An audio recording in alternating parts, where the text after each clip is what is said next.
2, Portland, Oregon. Sunday, January 5th, Dominic Corvasis flew to Portland and took a hotel room near the apartment house in which he had once lived. Rain was falling hard and the air was cold. Except for dinner in the hotel restaurant, he spent the remaining hours of Sunday afternoon and evening at a table by the window of his room, alternately staring out at the rain-lashed city and studying the road maps. Again and again, he mentally reviewed the trip he had taken the summer before last, parentheses, and would take again, starting tomorrow, close parentheses. As he had told Parker Fane on Christmas, he was convinced that he had stumbled into a dangerous situation out there on the road, and that, paranoid as it sounded, the memory of it had been wiped from his mind. The mail from his unknown correspondent pointed to no other conclusion. 2 days ago, he had received a third envelope without a return address, postmarked New York. Now, when Dom, tired of looking at the maps and staring thoughtfully out at the Oregon rain, he picked up that envelope, shook out the contents, and studied them. This time there had been no note, just 2 Polaroid photographs. The first picture had the least effect on him, although it made him tense. Unaccountably tense, considering that it was a photograph of someone who, as far as he knew, was a stranger to him. A young, pudgy priest with unruly auburn hair, freckles, and green eyes. He was facing the camera, sitting in a chair near a small writing desk, a suitcase at his side. He was very erect, head up and shoulders squared off, hands limp in his lap, knees together. The picture disturbed Dom because the expression on the priest's face was only one step removed from the lifeless, sightless stare of a corpse. The man was alive, that much was evident from his rigid posture, yet his eyes were chillingly empty. The second photograph hit Dom much harder than the first, and its powerful effect did not diminish with familiarity. A young woman was the subject of this snapshot, and she was no stranger. Although Dom could not recall where they had met, he knew they were acquainted. The sight of her made his heart quicken with a fear similar to that which filled him when he woke from one of his episodes of sleepwalking. She was in her late 20s, blue eyes, silver blonde hair, exquisitely proportioned face. She would have been exceptionally beautiful if her expression had not been precisely that of the priest, slack, dead, empty-eyed. She had been photographed from the waist up, lying in a narrow bed, sheets pulled up chastely to her neck. Restraining straps held her down. One arm was partially bared to allow clearance for an IV needle in her wrist vein. She looked small, helpless, oppressed. The photograph instantly brought to mind his own nightmare, in which unseen men were shouting at him and forcing his face into a sink. A couple of times that bad dream had not begun at the sink itself, but in a bed in a strange room where his vision was blurred by a saffron mist.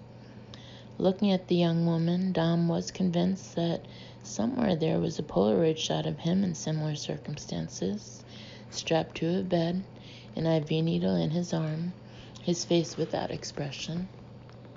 When he had shown the 2 photographs to Parker Fane on Friday, the day they came in the mail, the artist jumped to similar conclusions.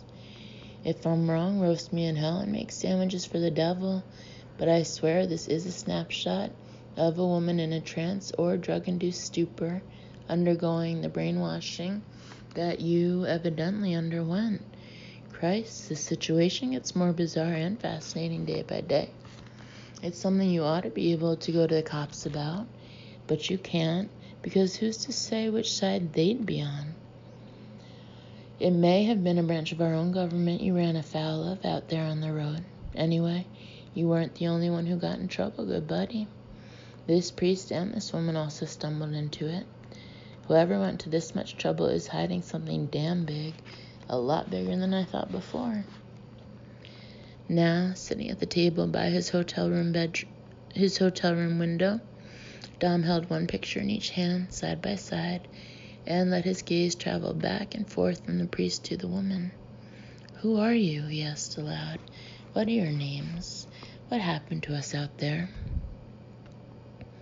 Outside, lightning cracked whip-like in the night over Portland, as if a cosmic coachman were urging the rain to fall faster. Like the drumming hooves of 1,000 harried horses, fat, hard-driven raindrops hammered against the wall of the hotel and galloped down the window. Later, Don fastened himself to the bed with a tether that he had improved considerably since Christmas.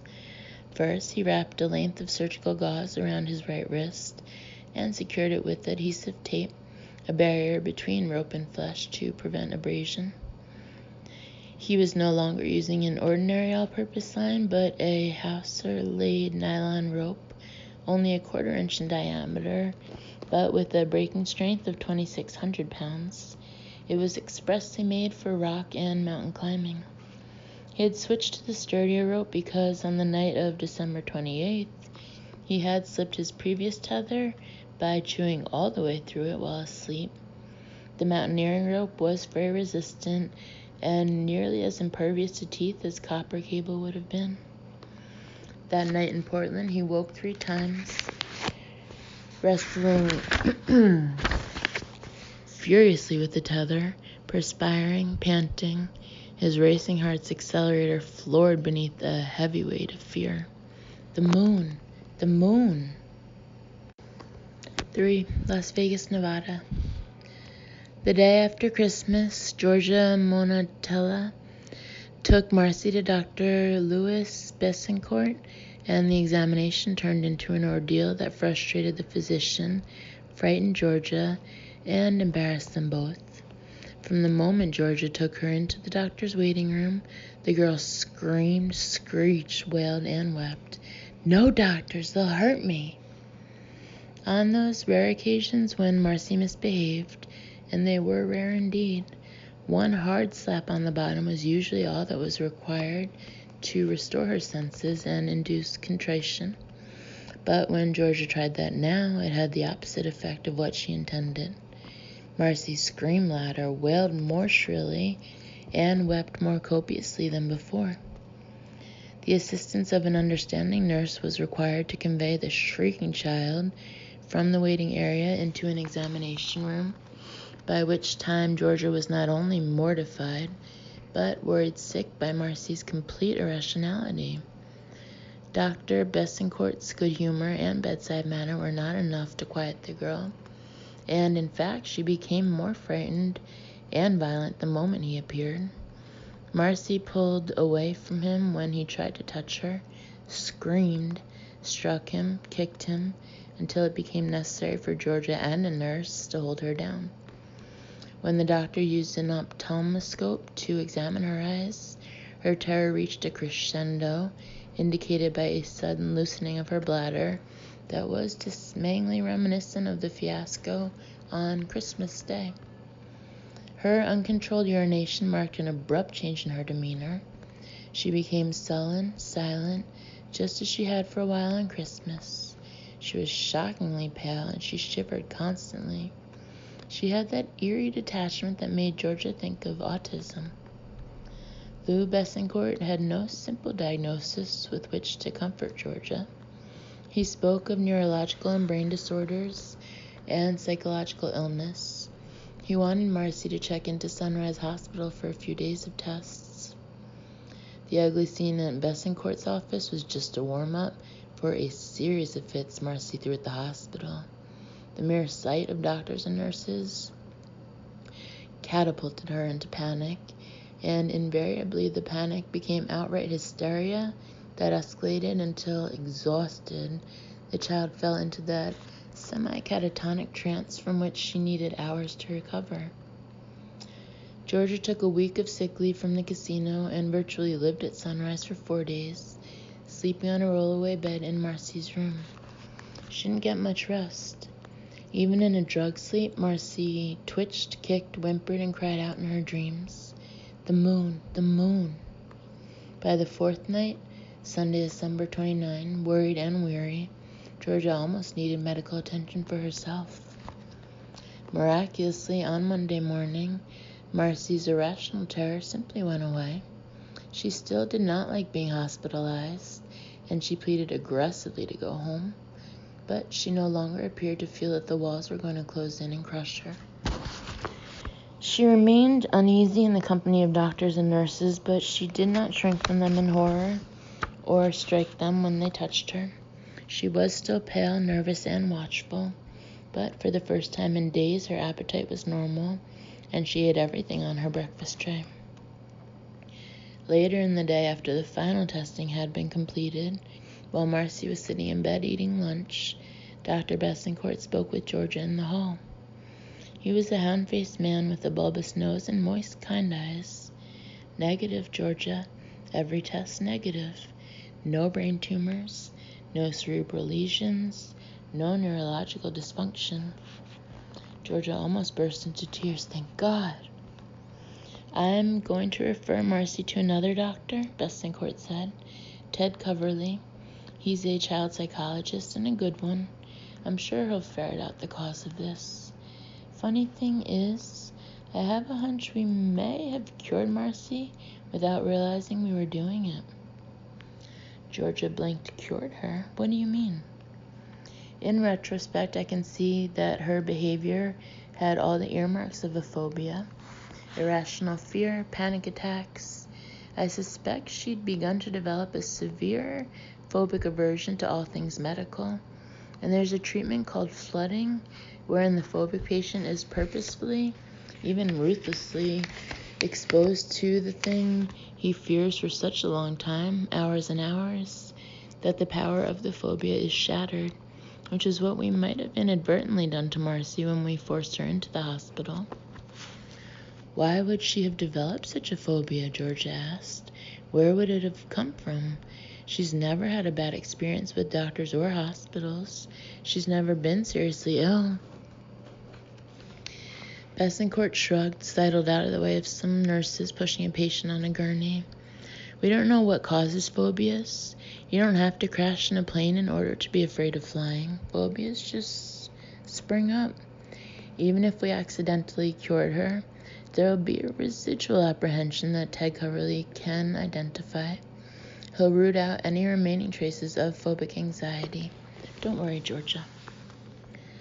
That afternoon, Monday, December 30, Marcy was released from the hospital. In the car on the way home, she was almost her old self, happily pointing out animal shapes in the clouds.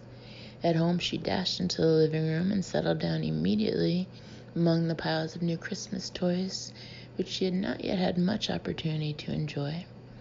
She still played with the Little Miss Doctor kit, though not exclusively or with that disturbing intensity that she had exhibited on Christmas Day. Georgia's parents raced over to the apartment. Georgia had kept them away from the hospital by arguing that they might disturb Marcy's delicate condition.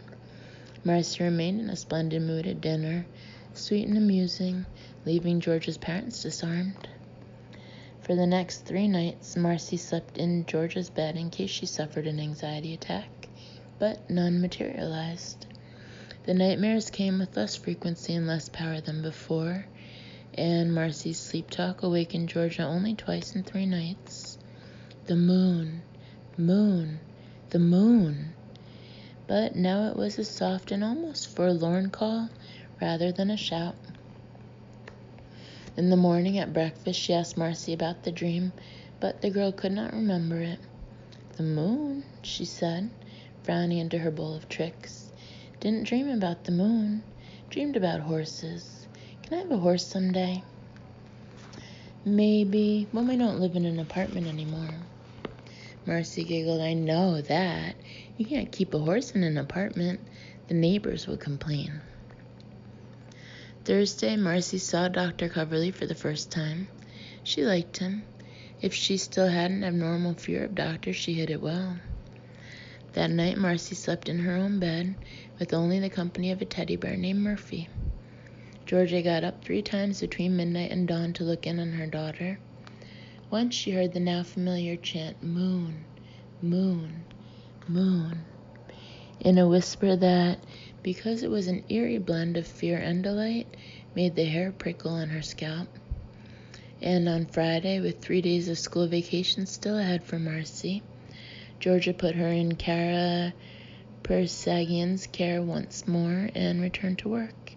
It was almost a relief to get back to the noise and smoke of the casino.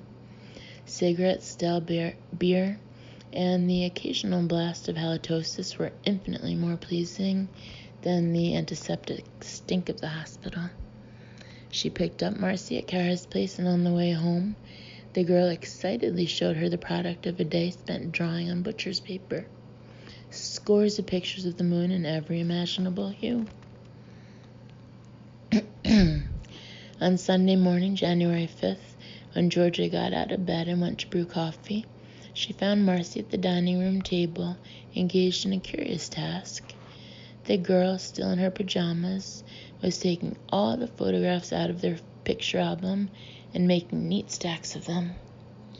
"I'm putting the pictures in a shoebox because I need the album," the girl said, frowning over the hard word. "I need it for my moon collection." She held up a picture of the moon clip from a magazine. "I'm going to make a big collection." "Why? Baby, why are you so interested in the moon?" "It's pretty," Marcy said. She put the picture on a blank page of the photo album and stared at it.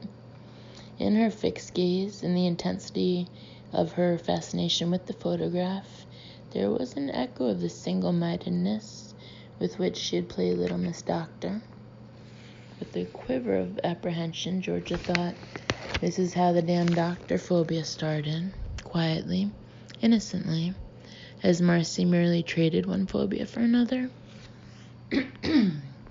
She had the urge to run to the telephone and somehow get hold of Dr. Coverly, even if it was Sunday and his day off. But as she stood by the table studying her daughter, Georgia decided she was overacting. Marcy certainly had not traded one phobia for another. After all, the girl wasn't afraid of the moon, just, strangely fascinated by it. A temporary enthusiasm. Any parent of a bright 7-year-old was accustomed to these short-lived but fiercely burning fascinations and infatuations.